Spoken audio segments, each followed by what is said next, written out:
So after Mega Quake, there won't be much time before tsunami waves reach Olympic Peninsula.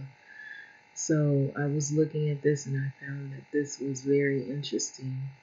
And so it talks about a possible mega quake. So this is by Craig Saylor.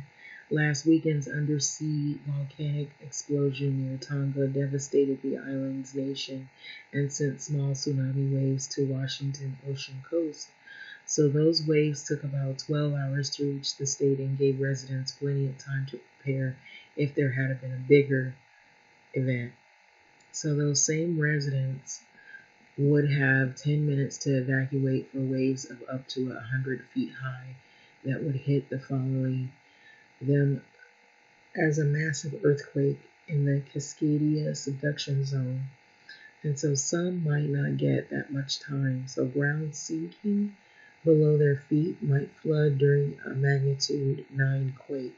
So that's what computer models show according to a report released January the 10th by the Washington Geological Survey.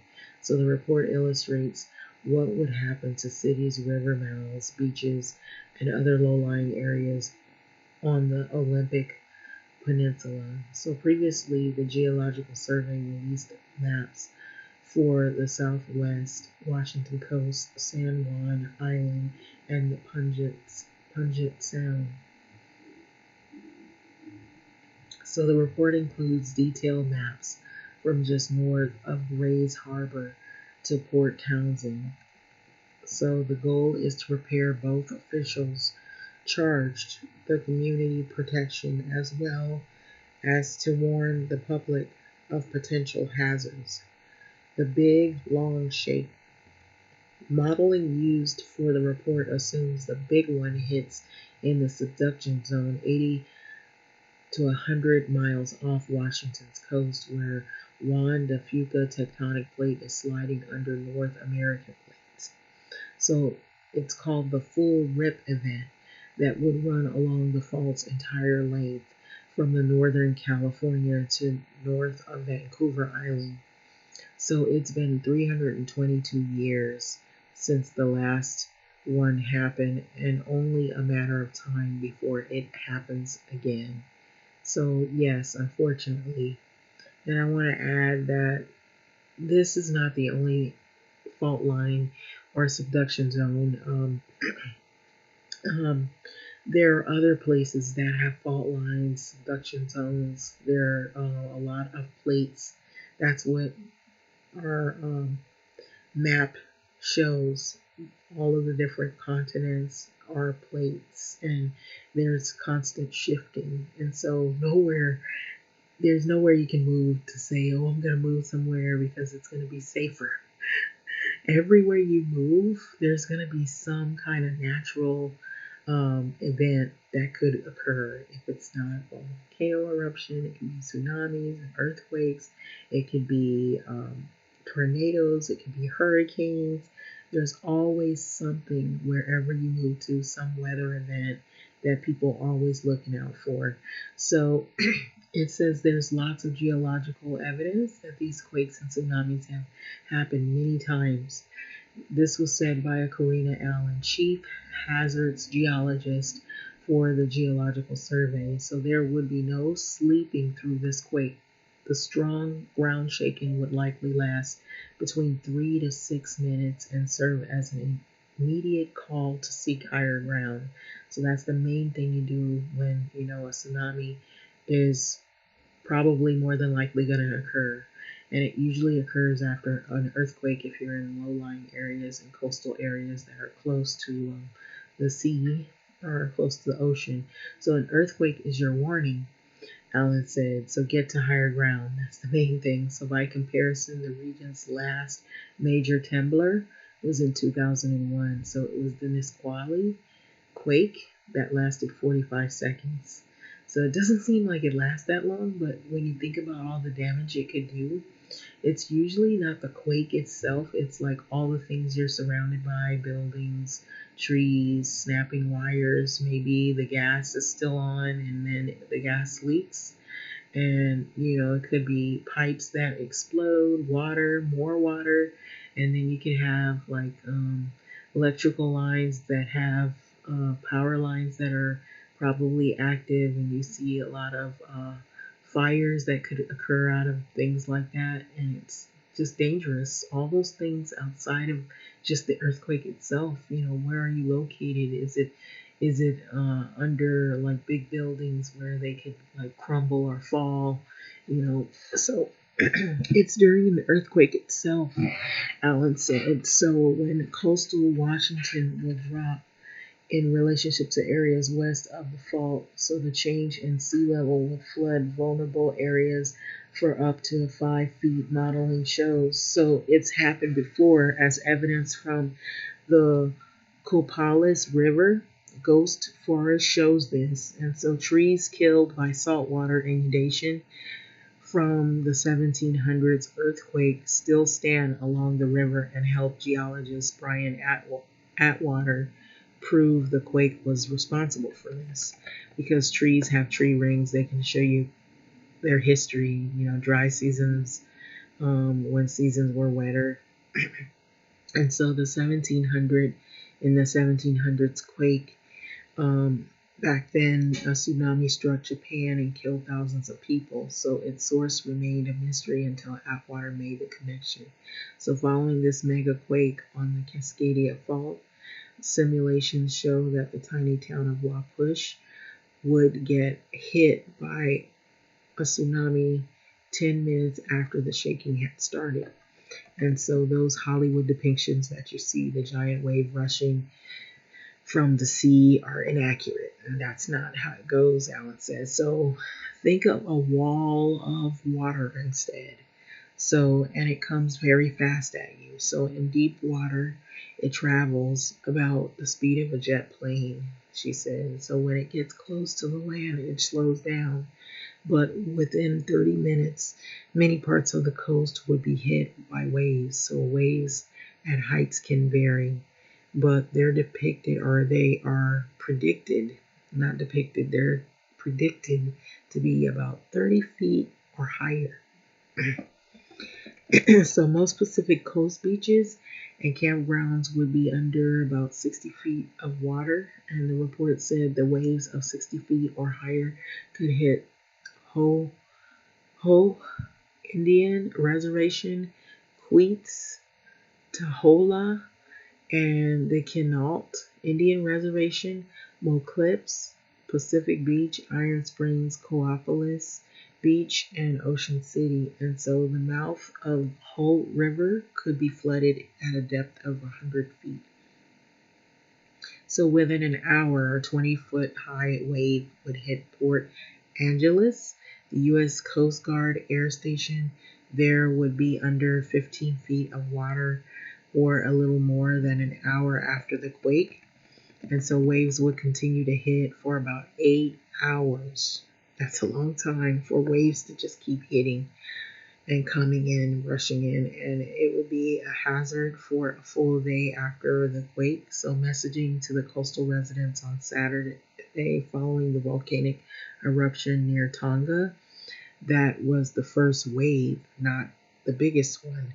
That holds true for all tsunamis, Alan said. So flood levels can also vary depending on tidal waves. So that holds true in the Puget Sound, where modeling shows the fourth wave to hit Olympia would likely be the biggest. And so we have such a complicated waterway in the Puget Sound, she said.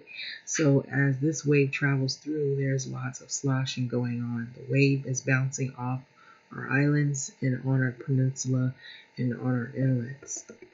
And so the speed of the depth of the tsunami waves make them dangerous along the potential debris the waves might be pushing. So inundation depths greater than about 6 feet, survival is unlikely for persons out in the open. And so if you're in the open and this water is coming at you, you're probably not going to last. And so there could be cars in there, there could be pieces of large beams, buildings, sharp objects, glass, windows, maybe people, animals that could be, sea animals, who knows, it's things coming at you. So survival is unlikely for persons out in that open within or on most conventional structures. And so those structures could come tumbling down because of the force of the water. So fortunately, survival remains highly likely within or on a reinforced and specifically designed building, so such as a vertical evacuation structure. So one such structure is currently under construction in the Shoal Water Bay Indian Reservation in Wallapa Bay. So for some people caught in the open, climbing to an upper story roof or a sturdy building is the last resort. Even climbing up high in a tree is better than being out in the open off to yourself, because you have no defense of what's coming at you. And then the water could also push you and then drag you back into that ocean as well. So it's not just earthquakes that can cause tsunamis. The last weekend showed that. And so landslides also. And even a meteor strike could cause a tsunami to happen. So tsunami forecasting was made more difficult Saturday due to the lack of modeling issue that they're using the undersea volcano as the tsunami source. And so the volcanic eruption in Tonga was not on the radar as the tsunami event to be thinking about. And so that's what Ellen said. So I thought it was interesting, this article, because it talks about our world, our Earth, and how climate change could play a part in this as well. And a lot of people have been focusing on these things. So yes, a mega quake could very well happen in these areas. So this is a model of, this shows the North American plate. And so it's like these plates are part of our world. We live on plates. And so that's what you see in the map. And so these plates push together, and some push underneath, some push close. There's names for it. So this one is called the Subduction Zone, and a major quake could happen right here. So it's a CSZ megathrust.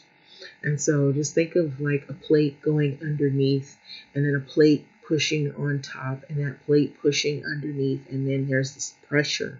And as that pressure continues, it continues to push. Eventually, it's going to slip upward and erupt. And so with that, you have this ocean, the sea level, Pacific plate, Juan de Fuca explorer plate. You see that under there.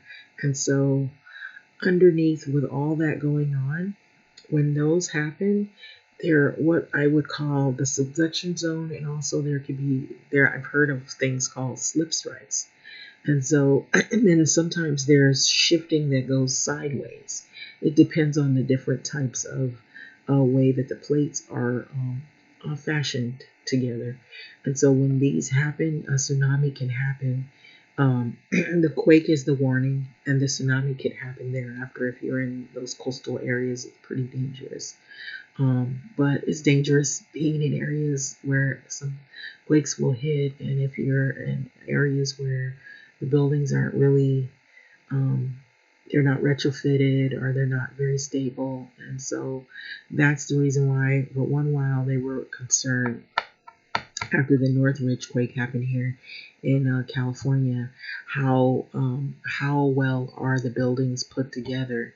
And so a lot of building owners were saying it cost too much money to retrofit their buildings, and that it was expensive. So some buildings, I guess they had a law that they had to be up to Quake code or standard, because if they weren't, they were labeled buildings that were outdated, and they weren't up to code, and they could potentially be damaging for if there was a major earthquake, because we live in a quake, what they call quake country here in the South LA, Los Angeles. They always talk about the big one, and you see this stuff on the movies and everything, because they talk about the San Andreas fault. But there are other fault lines other than the San Andreas fault. That's not the only one. And then we have other dangers. There's volcanoes like Yellowstone. There's also other things that could happen, so, I don't think people realize just how vulnerable all of us are. So there's no moving to a safe place. I know people think, oh, I'm just going to move somewhere where there's no earthquakes. No, there's a potential for some type of natural weather event to happen wherever you go, I mean, you hear about, the tornado event that happened. It was several states that were hit all at once, and it was crazy. Whole towns wiped out, everything, all the belongings, people killed. There are places that you hear called Tornado Alley because it's known for those tornadoes, those horrific tornadoes. And there's hurricanes, like they have a lot of those, really, really crazy hurricanes that are in Florida. Then you hear about volcano eruptions and the eruptions of the hot lava coming down that happened in Hawaii. Houses were destroyed. The lava just keeps coming, and there's nothing really you can do except just try to get out of the area. You could lose everything, your car, your house. Then you hear about flooding, places that are easy to flood, like what happened in Hurricane Katrina. You could just go on and on down the list. And now this event that happened in the Tonga area, Japan, China, the Ring of Fire is one place where they have like all these volcanoes that kind of sit along, and then the tsunamis that can occur and the earthquakes that happen regularly. So there's really no hiding.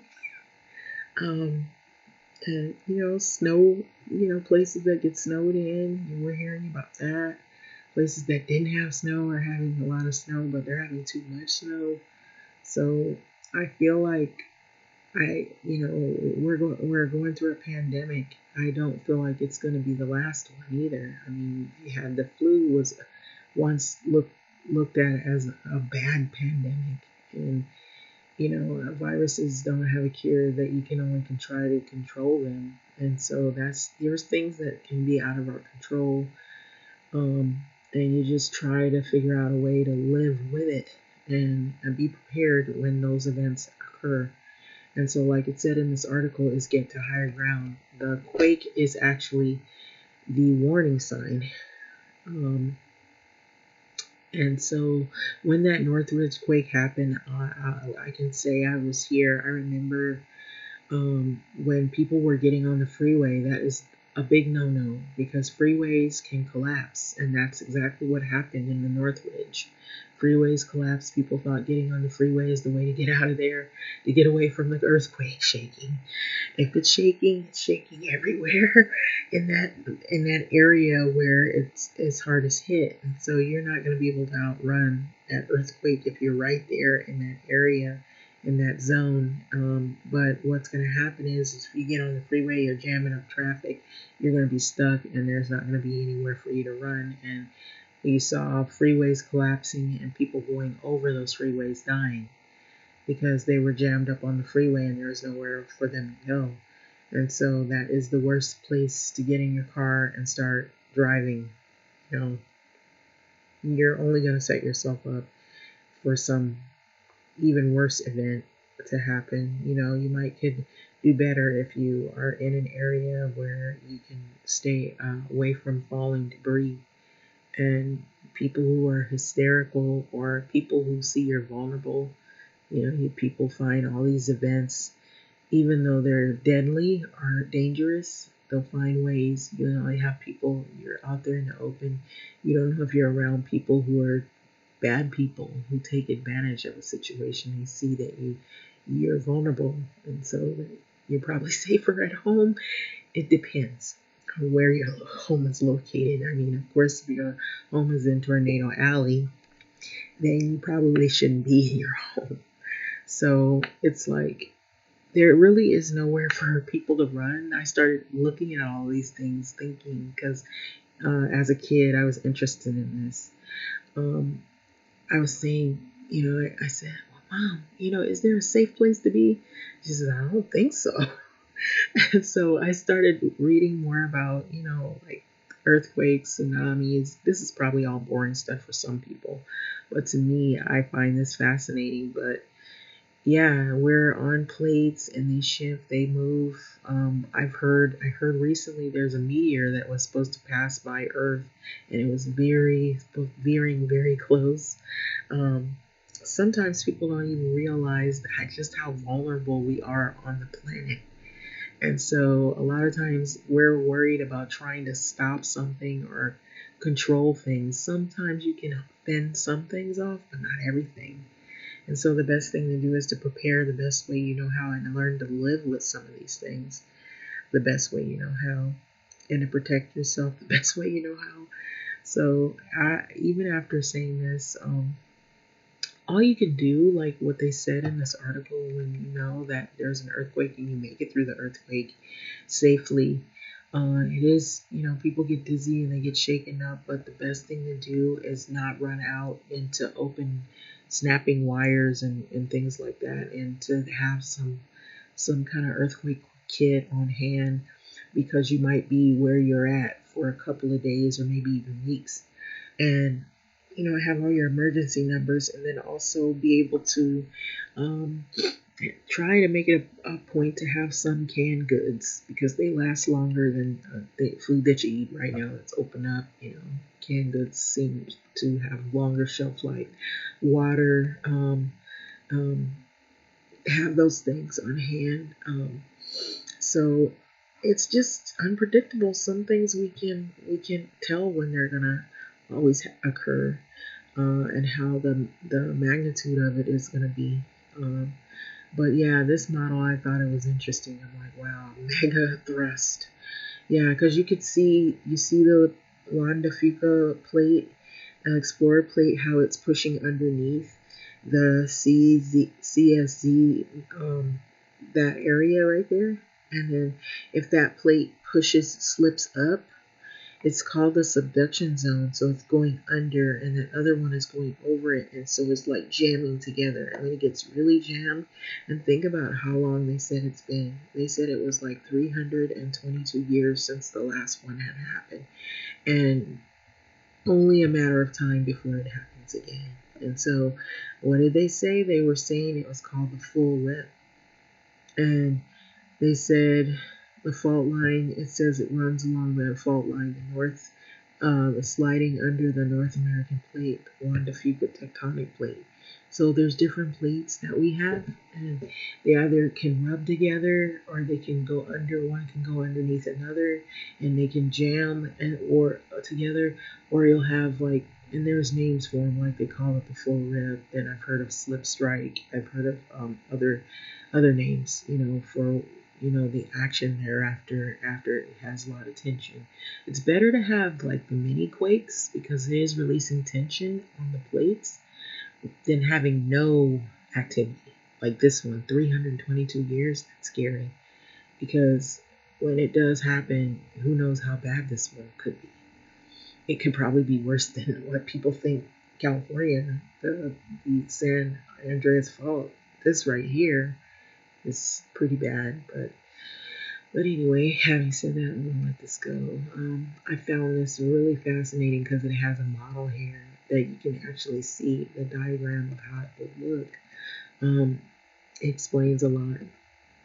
But I think you have like geological scientists and seismologists and that people that study quakes, and they study the activity of volcanic activity. And I think here, there are other things other than the San Andreas Fault. Like in California, you have Yellowstone, like volcanoes that people think are dead and dormant could happen at any moment, could explode, could erupt in it rather.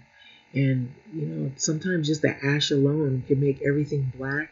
You could smother have inhaling all that the toxic fumes from the gas that comes out of the volcanic eruption, and then the ash that comes there with it.